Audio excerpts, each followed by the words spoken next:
race fans. Welcome to another episode of Short Track Guys Podcast, brought to you in part by Story Bleich Roofing. We've got you covered. Metal, slate, tile, asphalt, shingle. You've heard it 1,000 times already. We're locals you can trust. Call us and let us cover you. Story Bleich Roofing right here in Pensacola, Florida. I'm your host, Thomas Battis, alongside two of the same old short track guys in the studio as always. Jim Pokrant, driver of the 07 Sportsman here at Five Flag Speedway in Pensacola, Florida. And Ted Baber, of Ted Baber Video Productions. What's up, guys? Yeah, baby. Yeah, let's talk some short track action. Yeah, we had 3 nights of it this past weekend, right in our backyard at Five Flag Speedway. Friday night, Saturday night, and Sunday. Oh, yeah. Oh, yeah. It was a very eventful weekend. It was fun. It was enjoyable. Action-packed. Of course. Outlaw Sportsman and the Pure Stocks. I'm going to start with the Pure Stock event on Friday night. Maddox Langham, Mason Johnston, Ben Cranford, Thomas Norman, Peyton Guy, and Connor Odom. There's 6 in the Pure Stock A feature. I guess they put on a show. Oh, yeah. I missed it. It was a pretty good race, man. Shout out to my buddy Ben for his first podium finish, man. He was excited. He was really happy with that. He drove a great race. Maddox drove a good one, and Mason Johnson started dead last and then drove to the front. He had a fast hot rod. Yeah. But Ben to get his first podium, I got to talk about that. That's pretty daggum awesome. And Maddox drove the car that won the championship last year, Robert Barber's car. So Yeah, pretty good piece. he had a good car. But I'm just happy Ben finally got him a trophy. He can be happy about. Congratulations, Ben. I'm proud of you. And Mason Johnson drove a great race. And I said Maddox Langham, but remember last year, they wouldn't let me drive both classes in one night. Yes, I remember that. Yeah, that that's made me kinda, think about that. Yeah, I thought that was kind of not right, but, it is what it is. Tim makes up the rules as he goes. He's the boss, so, it is what it is. His world, we're just living in it. Yep, that's right. We're the only clowns to pay to be in the show. Yep, we'll expect to see more cars in that class here throughout the season. With the Sportsman, the A feature was James Patrick, once again, B.J. Latham, Maddox Langham, Brendan Fowler, Parker McDonald, Daryl McDonald III, Jim Pokrant, our own Jim Pokrant in the studio, and Ryan Black Sr., I think it was his Sportsman debut. I don't know if it may be his first time he raced it. He's been in that car a lot practicing, and Hunter Lambert drove it some, but I don't know. He was right ahead of me when, luckily I didn't get lapped. I was real tight. We run second in the heat race to the 00 of Brandon Fowler, and thought we was going to have a better night, but the car tightened up bad. I don't know whether the stagger went stupid or what happened, but towards the end of the race, the car started coming around some, and I kind of wish we'd had a caution, maybe closed it up. We could have got a couple spots, but hey, it's in one piece. It's on the trailer. We're going to do some major adjusting and go from there. Yeah. Right.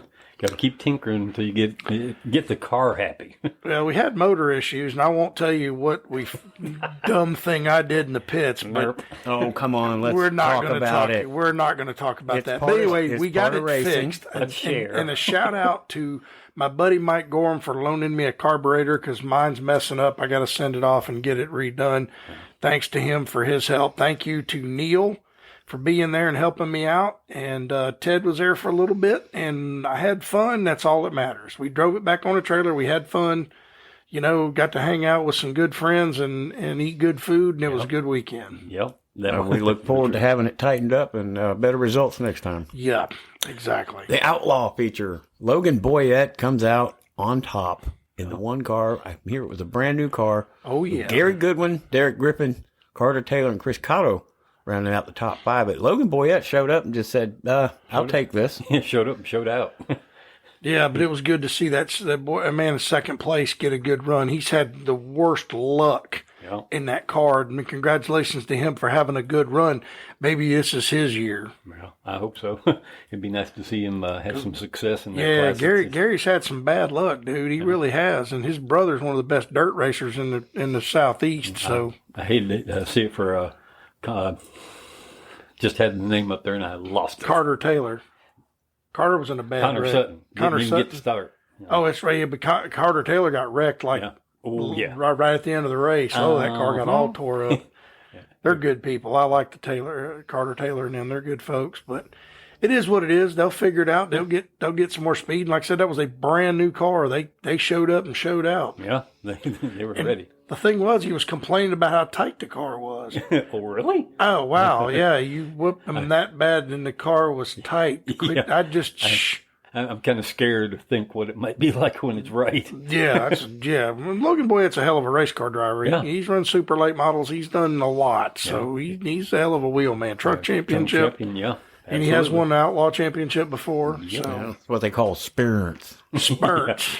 He knows where every piece of gravel is in that track. So Yeah, that old girl's still just like she was. yeah, She ain't changed. Nope. That was a Friday night, opening night, big weekend. Opening night, Friday. Then we got to move to Saturday with the ARCA Menards Series East, Pensacola 150. Yeah, it was a interesting race for a while, and then things got a little bit, I don't know, less than exciting. If you have 16 total cars and 2 cars on the lead lap at the end of the race, the only exciting part is watching them cut through the traffic. So, Well, when there's restarts, that was about the only thing that really made it okay, I guess. They had a 75-lap green flag run to begin with, and that I'm sure that got some people's attention as far as tire wear goes, because the straightaways may be been repaved, but those turns are still chewing your tires up. Yeah, they do, but NASCAR ruined ARCA. They really did. It's nothing but, pay your way to the best couple of teams and do very well. Connor Zillich showed up. Yeah. And I think Bubba got a podium finish out of it. Right. He was steady. He didn't do anything silly. He was just trying to get used to a heavier car because this Saturday night is his debut in the Xfinity Series. Right. But he did a great job. Connor Zillich showed up, flew in from the truck race, sat on the pole, finished 4th in the truck race, flew in, got in that car, didn't have any laps in that car, and was driving to the front. Yeah, Luke Fenhouse qualified the car. Yeah. And that did a great job. Was third fastest. And then he gets in the car and takes over. And, of course, Fenhouse practiced it and got it, where it would drive. He was driving to the front, got clipped one time and spun out. Then he started having motor problems. They had a fuel pickup issue. The car would run hard for about 4 laps and then die for 2 laps and then run hard for 4 laps and die for 2 laps. But that Connor Zillich, let me tell you something. The rest of these guys better pay attention to him. I was in turn 1 and 2, and I noticed at some point, and it wasn't just his car, but several cars, the left rear tire had no paint on it. I don't know what they made contact with, but I got to wonder if they hit something hard enough to bend something. It could be. But what kills me is you had basically 3 or 4 front running cars and everybody else was, you should have seen some of when they lapped some of these guys, they were so slow. Yeah, it was difficult to watch. Oh man, it was terrible. And ARCA used to be competitive with guys that just ran ARCA. There is none of that anymore. Well, and the team that I was supposed to work for, he was on his way down and the brakes messed up in his truck. So he turned around and went home. Had no difficulty with the car, just with the hauler. Yeah. I wish I could drive one of those. It was sad. The back half of the field, I could have went out in my sportsman car and outrun those guys. Well, there were some sluggish cars, but speaking of cars and who finished where, let's run over the finishing order and just see who happened to get where. By luck or good circumstances, Gio Ruggiero in the Venturini Motorsports Toyota took the win. William Sawalich. It's kind of surprised me in the Joe Gibbs Racing Toyota came in second, and then that was all the cars on the lead lap, folks. Have fun. Then our man Bubba, 1 lap down, which, considering his lack of time in that car and all that, was a pretty good finish for him. And then we mentioned Connor Zillich, who actually came in 4th. He was 2 laps down after all his difficulties. And then we have Hunter Wright, Mike Basham. I just love the name of his sponsor. It's a Fast Track Racing High Torque of New York, Double H Ranch Ford. Right. You got to love it. So that's an interesting group to work for, I'm sure. And then Jake Finch, he was also in the Venturini car, come in 7th. And then Zachary Tinkle, 8th. D.L. Wilson, 9th. Cody Dennison, 10th. Colton Collins, 11th. 12th was Michael Maples. And then 13th, Rita Goulet. Presley Sora in the Fast Track Racing, also entry and finished 14th. Tyler Schofield in number 15 and the 15th position. And Nate Moeller in Wayne Peterson Racing, number 15, rounded out the field. Well, the thing about it, Bubba was in an old Andy Hillenberg car. He didn't have the stuff that Sawalitz and them have. He did a great job all day, stayed out of trouble. The 95 car did a good job, stayed out of trouble all day, didn't get anything. He was a couple laps down. Connor Zillage did a good job all day. Everybody else was in the way. I mean, there was a couple times when you're just like, what are you doing? You're passing a car that's a fellow guy that's 4 laps down, and the leaders are coming. NASCAR usually says, get out of the way. But like I said, NASCAR, every time they put their hand on something, they ruin it, and they've ruined the ARCA series, in my personal opinion. But it was a good show. Glad to see Bubba get a good finish. It's a good thing for his Xfinity race. He said he had to go back up and get in the simulator, and the first time he did, it made him sick. So we'll see how it goes. I mean, he should be ready. And I got my Bubba Pollard Xfinity T-shirt, so I'm good to go from Junior Motorsports. So we're going to watch it Saturday and see how he does. I think it'll be fun. We also forgot about, I know Thomas was fixing to talk about the Crown Stock race.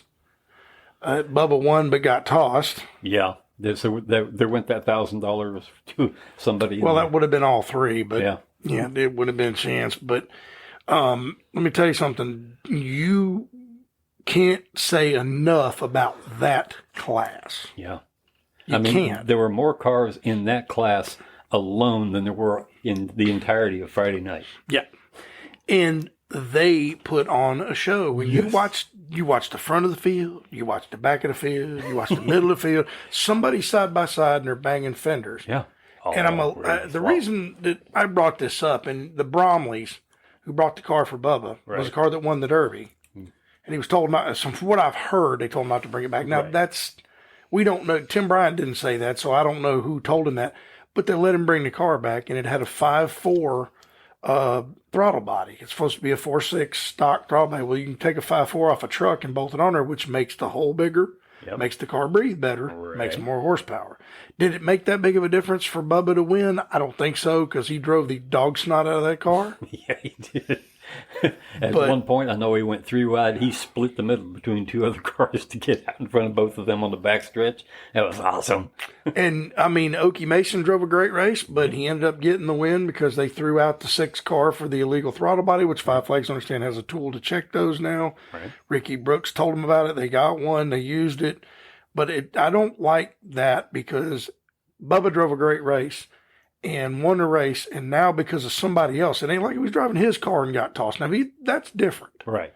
But the fact that, this team brought this car and they knew it was illegal when they brought it and got him tossed. Yeah. That's kind of frustrating because he drove a great race. He had the best time. He got that thing. He was laughing.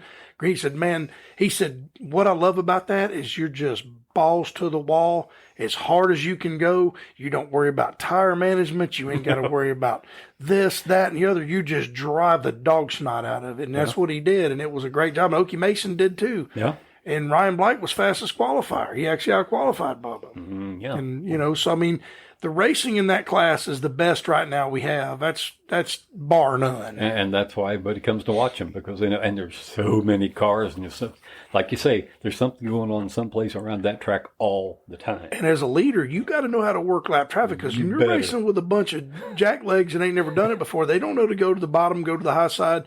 They don't have radios telling them get to the bottom, get out of the way. They're just like in the way. And the closing rate is sometimes scary. Well, Bubba got the lead by going 3 wide on the bottom and put Okie in a bad place. But, Okie Mason's he's a local hero. Yeah, won 5 championships in 1 year. So. Great guy. Yep. And congratulations to him and the 48 car, and they got it done. Yeah. It's so much fun to watch. I couldn't, unfortunately, because of the occupation of the tower on that particular evening, I couldn't set up a second camera. And boy, I wish I could have, because I could have set up 4 cameras and not caught everything that was going on. Oh, yeah. That's a great show. Good class. I just hate that for Bubba. But, Bromley and them knew what they brought when they brought it. They didn't have to cheat. They had a man behind the wheel that could outdrive anybody in the field. Right. He's one of the best in the beast of the Southeast. So it is what it is. But good show, good race. And they, like I said, man, you can't beat the Crown Stocks for a good show. And it's good to see a local guy finally get it. I wanted Bubba to win it, and he did, but, got tossed, so it happens. Yep. Well, with that inheritance, Okie Mason coming on top with the win. Not only with the win, but it is our Short Track Guys podcast, Story Bleich Roofing, Crown Stock Driver of the Week, Okie Mason. Over Ryan Bleich, Sr., which is 2-time Driver of the Week. Ryan Maxwell, Adam Salter, Braden Kitchen, Blaze Boykin, Jason Lang, James O'Neill, and Tyler Young, and Peyton Guy round up the top 10, and there were 28 of those things. Yeah. And man, like you said, races all the way around, the whole time. Everywhere. They were beating and banging and battling, and you can't take it all in when they're on the racetrack. You just can't. You can't watch it all because it's impossible. No, but an awesome show, man. Like I said, those cars, man, it makes me want one of them. Just, I wish I could afford my car and that car because I would love to drive in both races. Yep, it'd be fun to do. It would be. Now, speaking of another fun race, we just had a few of the highlights being crowned king. The modifieds. And we've talked about the ground pounders, the tour type modifieds. You could put a crate motor in them and run them around there, 15-inch tires, I don't know, half an inch to the ground, seems like. But we had a teenager that moved over one of our names that we've been throwing around, Matt Hirschman. Yes. If you haven't seen the highlight, it was South Boston this past weekend. The king of the modifieds, Ryan Newman, Doug Covey, Matt Hirschman. Well, Luke Baldwin did something I think he had to do to win the race, and it was quite a race. He said, "Excuse me, pardon me, come through this." Well, when you leave a hole big enough to stick a car in, you got a young kid like that, or even me, I would have went, sorry, dude, coming through. Bye. That's why they have Nerf bars, just to nerf. They nerf each other. He nerfed him just a little bit and drove off. I mean, the kid, that was his third start in a tour type modified. Now, he comes from very, very fine modified lineage. Yes, he's got heritage. His granddaddy and his daddy were both modified champions and very big in the modified division up north in the tour type modifieds. And that kid he's going to be something. Yeah. Luke Baldwin, Matt Hirschman, Doug Covey, Jonathan Cash, and Anthony Bello in the top 5. We have a couple of others in there that we have talked about too. The Myers, Burt Myers finishing 6th. Jason was 14th. Woody Pidcat got a little issue with Ryan Newman. They got down a little contact there in the back straightaway and put Ryan in the wall, and he wasn't really happy after that. And there's some highlights of that, finishing 23rd. And I think that word idiot came out after that one. But Ryan wasn't very happy with that. They put a lot of work into these events, and we've got one we're going to about talk about too, with the Orange Crush 200. That's an exhibition race with Ward Burton. We're going to talk about that here in just a second. But they put so much effort into these cars and the events, and to have something like that happen, it's kind of disheartening, and it's frustrating. But it is what it is. It's racing, and they'll move on. They will continue with their next race in the Smart Modified Tour. Here March 30th at Tri-County Speedway, the Carolina 99. So be watching for that one. The King of the Modifieds is over. Luke Baldwin will get his crown and his robe, and they will move on to Tri-County Speedway in North Carolina, March 30th. That is very true.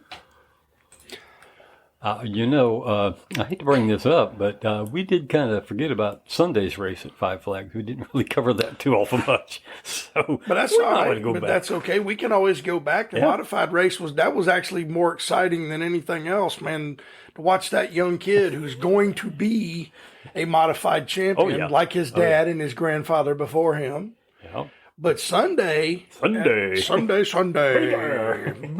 there. That's right. Cole Butcher put on a Donnie Wilson Motorsports Racing butt kicking. Yeah, he put on a clinic, no doubt. Once he got out front, and he didn't start up front, but once he got there, he would put some distance on folks. Yeah, and there was a lot of beating and banging between two drivers by the name of Stephen Nassy and Bubba Pollard. They swapped paint quite a few times. Sounds familiar. Yeah, kind of what happened at the Derby, and early on, like lap 3, Nassy slammed into Bubba in the front end, knocked the nose in a little bit. But Bubba was smart. He played it cool. But then later on, he was catching the front. I was watching race monitor. All of a sudden, Bubba's car fell off like 3/10, just all of a sudden. And then with about 25 to go, his motor gave up. So our boy Bubba had to park it in 17th. But the battle between the leaders was actually pretty good. Yeah. But between Ruggiero and Nassy battled for second. But I'm sorry for the lead. Cole Butcher was in his own zip code. Yeah, he was kind of gone. Yeah, Donnie Wilson got 3 of the top 2 positions in the field. So, yeah. They have a rundown of that one? Oh, yeah. I got a complete finish in order right here Roger. in front of my happy little face right here. So let's go do that. Well, obviously, we talked about Cole Butcher, Nassi, and Ruggiero on the podium. I got to tell you, the guy in 4th place really drove his backside off, and that's Jacob Gomes. I was really happy. Yeah, he did. He did a great job. He did, yeah, outstanding. And I was happy to see that because he's been working on that for a while. Matt Craig wound up 5th, Michael Hines 6th. Jake Finch, who didn't have the best weekend in the world, but comes home with the 7th place finish. And Colby Howard. Jet Nolan also had a pretty good run all weekend. He just stayed out there. But did you see what happened with his rear end in practice on Friday night? The rear end something broke, trailing arm or something broke in the rear end. And they were trying to tow it in. They were about to drag the nose off of it, and they got it in the pits. And Jet Nolan didn't even want to go back to their pit area. Just drop it right here, and they fixed it. Yeah. Right in front of everybody while we were sitting in the grandstand Saturday night. So that was crazy. Yeah. The last member of the top 10 would be Sean Hingarani, who also had a pretty good run. And then our boy Casey Roderick, Billy Van Meter, and Connor Jones in 13th. Albert Francis, Jace Hansen, Joe Lawrence in 16th, who I think 8 laps down, but still was digging to the end of the race. I think the last car out there. And then, unfortunately, as we talked about, Bubba Pollard was in 17th. John Bolin, Kyle Steckley, Connor Okrezik, who had speed all weekend, but just couldn't bring it home exactly where he wanted to wind up at. And then Michael Atwell, Dustin Smith out of Mobile, wound up 22nd. And Dawson Sutton, Caden Quapple, Michael Goddard in 25th, Austin Nason in 26th, and Casey Klein, Timothy Watson, who I felt bad for because they were having some difficulties, and the struggles continued. Wound up way down in the field in 28th, and then Dylan Fetcho rounded out the field. 29 cars out there. It was a good field. Well, Fetcho was driving for Bolin. Yeah. But what was funny is, speaking of Bolin, he was up in the top 10. Yes, he was. And he got into Casey Roderick and spun him out. That's what happened with Casey. And Casey did a complete 360. It kept rolling. That was one hell of a save, dude. Yes, that was impressive. He didn't hit anybody.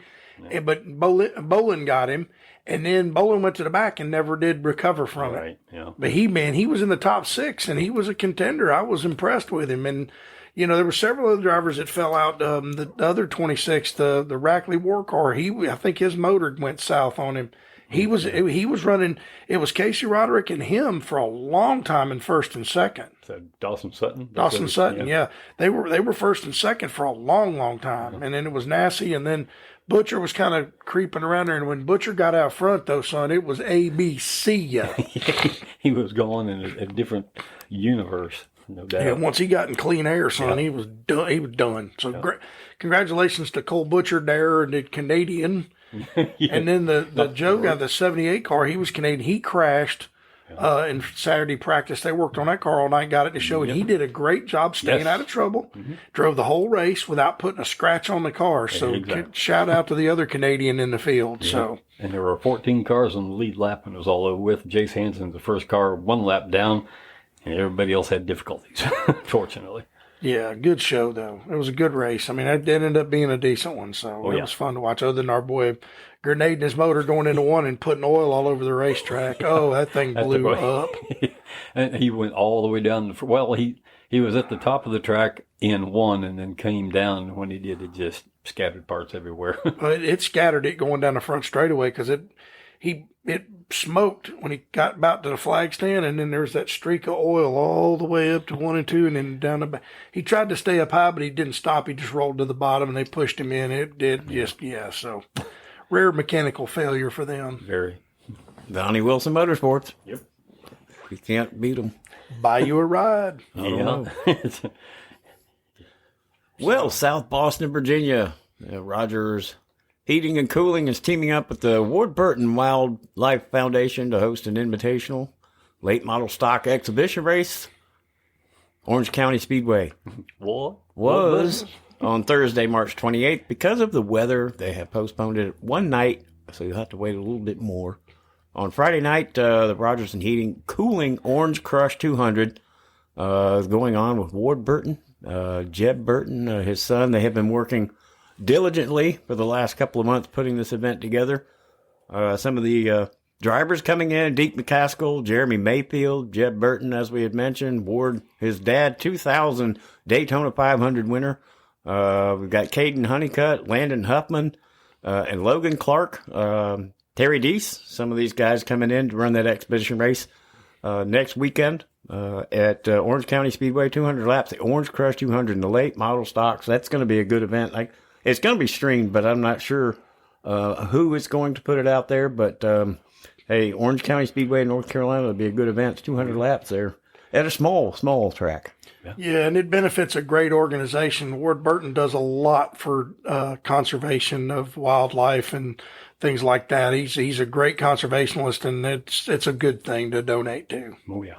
Yep, we'll have results on that not next week. I think we're going to take a little Easter break. Happy Easter egg hunting, however that works out. I stopped doing that a long time ago, like maybe a year or two. But Friday and Saturday this coming weekend, March 20. Oh, okay, that's not this weekend. That is the following weekend, Yeah. March 29th and 30th. Am I correct? No, that is this weekend. It is this weekend. That is this I'm weekend. seriously losing track of time. That's okay. We all are. It's like, well, what were you talking about? Yeah, that's this Friday and Saturday night at Southern Raceway. Southern Raceway in Milton, Florida, the 3/8 mile dirt track. They say it's the fastest 3/8 mile dirt track. I don't know about that, but yeah, it's a sandy track, but it's fast. Yeah. Super late models, IMCA, pure stocks, factory stocks, and bombers on Friday night. Again, super late models. Street stocks, vintage bombers, and pure stocks again on Saturday, March the 30th. Get on out and take your family out. They've got an Easter egg hunt and a bike giveaway, from what I understand here. 2-night bonus. So I know I'll be busy Saturday, March the 30th, watching something else. Yeah. Friday night I might go out to Southern, but yeah, Saturday night I'm going to be, or Saturday during the day. I think the race is during the day, so I may still get to go to Southern Saturday night, but I will be at the Oval Office Pub and Grub with a couple of friends of mine. We're going to sit down and watch the Xfinity race, which involves our boy Bubba Pollard, his Xfinity debut. In the number 88 Junior JR Motorsports. Junior in the 88 car, which that car's fast. It's a good team. Yeah. And I got my Bubba Pollard Xfinity Ream t-shirt. So I'm going to be wearing it and styling and profiling for my boy. Woo. Yeah, woo. yeah, I can't wait. That's going to be awesome. Yeah. That's just cool, man. And a lot of those Cup drivers have been interviewed, and they're really anticipating him doing well in that race. Well, Willie B said that, and William Byron raced against Bubba Pollard a lot, so he knows what kind of a butt kicking he can get from a man such as Bubba Pollard. So it'll be good to see, and we're happy, and hopefully he'll have a good run. I mean, a win would be like phenomenal. A top 5 would be really awesome. A top 10 would be great. Yeah. I just want to see him have fun and enjoy it. Enjoy his shot. A lot of drivers will have some experience racing against him in that, because they've come from Five Flags to go to the NASCAR events. And oh, well, I mean, look how many Cup champions have won a Snowball Derby. Yes. You know, you look at that and go, oh my God, that's incredible how many guys have come through down here to go there. Our little old half mile. Our little old speedway in North Florida. Yeah. Fastest. Yep. Well, no, it's not the fastest one around. It's just America's favorite home track. America's favorite home track. I like that. Yeah. That sticks. Yep. Yeah. It is. It's home. So. Well, a lot of big events coming up, a lot of results coming your way through the Short Track Guys podcast studio, through the airwaves. A little delayed, though. We are recording. This is not live yet. We are working on that. That is still a work in progress. That is coming soon, for sure. Yes. But yeah, we got a lot of good news coming up. Congratulations. I do want to put that out. Congratulations to Okie Mason on Driver of the Week. The Story Bleich Roofing Crown Stock Driver of the Week, Okie Mason. I just want to throw that out. Thank you, Story Bleich Roofing, for putting that on, and thank you for your support. And all our listeners, week in and week out, we love to talk short track racing in the studio and put out what we can and then hide what we don't want people to know. Yeah, well, the one thing funny about Okie Mason, when I met him, I was 12 years old, went to Flomaton Speedway and got an autograph from him. He always jokes that he was 14 when that picture was taken. I'm like, yeah, no, I don't think so, Okie, but I remember you had the beard and the long hair back then. But yeah, he's a great dude. And give us a shout out. Share us with your friends. You know, hey, we listen to these guys every week. You know, get us up, give us a 5-star review, buy a shirt, buy a hat. Come talk to us when you see us. Send us an email. Just try to help us out here. We want to move up. We want to do better. We want to do this for y'all. So give us a shout out. Yeah. Let us know what you're doing, what your track is doing, what your drivers are doing. We can get that out there as well. Absolutely. Yes. Awesome. Let us know. Yep. All right, gentlemen. I think it's that time. 2, 3. Let's go, Brandon. Good night, everybody. Be strong, America. Thanks for listening.